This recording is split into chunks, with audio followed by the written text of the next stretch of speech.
шешіміміз тапты. Мен өзім өздеріңізді көріп отырмын. Осы шешім сіздерді қолымен қанағаттандырады. Осы шешімді біз қолдаймыз. Осы шешім болады.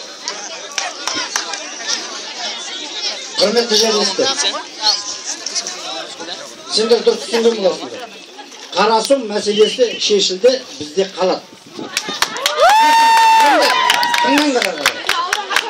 Енді бұл біздің жанайқайымыз еді. Енді біздің арманымыз бар. Оны айтты. Қаралатын болатын. Оған да енді айқайлап керекпіз. Айтты ғой, бір күнде шешетін нәрсе. Қарасу қала ма? Енді мінекей біздің халық бір құжат үшін Казталовқа барамыз. Ана жерде тұрған Қарасу 2000 төлеп Казталовқа барамыз. Так, тыңдаңыз.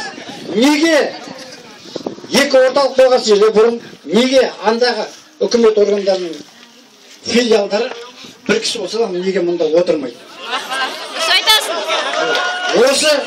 Осы мәселе шешілді екен деп айтады. Бәрі жалпақталда қалсын.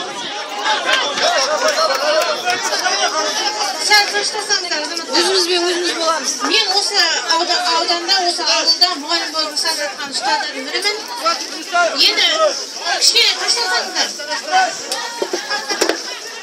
Ауданда жатқан кезде бір түнде қоса салды. Ешкімнен рұқсат сұраған жоқ.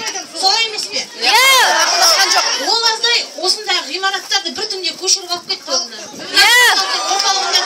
Солай емес пе?